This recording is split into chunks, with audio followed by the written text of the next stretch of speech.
Good morning. Today I'm going to show you how to find the mean of numbers. The mean is actually the same thing as the average. That may sound more familiar to you. In order to follow this process, you need to add up all the numbers that are listed and then divide that answer by the number of numbers. Let me show you how this works. Step 1. In finding the mean, you add up your numbers. I've got 5 plus 5 right here, plus 7 plus 3 plus 2 plus 8. As you can see, I grouped them so I can add them in my head. 5 plus 5 makes 10, 7 plus 3 makes 10, 2 plus 8 makes 10, and then I can add 10 plus 10 plus 10 equaling 30. All right, I'm going to bring my number down here. And step 2 is I divide. I'm going to divide by the number of numbers. Okay, so if I have my answer of 30, I'm going to divide by, well, let's see how many numbers there are. 1, 2, 3, 4, 5, 6. There's 6 numbers in my problem. So 30 divided by 6 equals 5. 5 would be my mean, or my average, for all those numbers. When do we use this in life? Well, the mean is often used in research, academics, and in sports. You make a comparison. For example, if you were a scout and you were comparing 2 baseball players for your college team that you wanted to recruit, okay, you would find their batting average, okay, and see which one has the better batting average. That number represents the total number of hits divided by the number of times at bat. In other words, that number is the mean.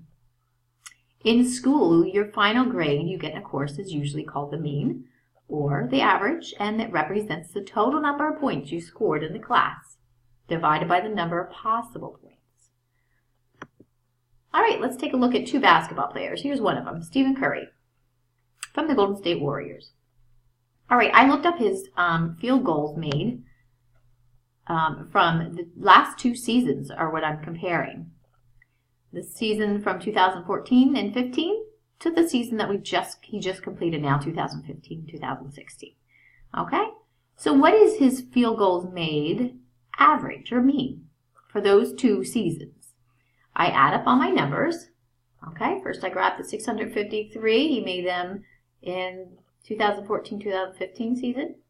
I'm going to add it to 515, and that's what he made just his previous season. That comes to 1,168 field goals made in those 2 years. But I want to find the average or the mean. So now I divide by the number of numbers. Well, there's only 2 numbers because I'm comparing only 2 seasons. I divide by 2. 584 is the average of field goals that he made in those 2 seasons. Now we're going to compare them because I want to see who made the best or the most field goals averaged between Stephen Curry and LeBron James in just these recent 2 years. Let's find LeBron's mean of field goals made. All right, in 2014-2015, he made 624, okay, field goals. And I didn't clarify this in the beginning, but in basketball, field goals means or represents the ball going through the hoop in scoring points. 495 is what he just made this previous year. So he made a total of 1,119 hoops or shots that went through, okay, that were successful. I divide 1,119 by 2, and he had a total of 560 as his mean or his average in those 2 seasons. Now I'm going to put these 2 gentlemen, Stephen Curry and LeBron James, next to each other.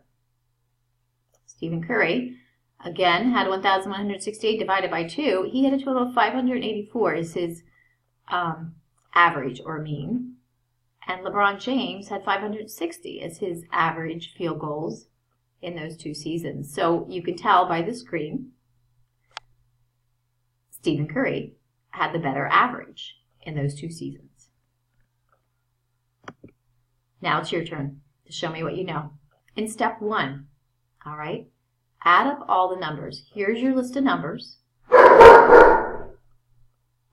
When you add up these numbers, what is your answer?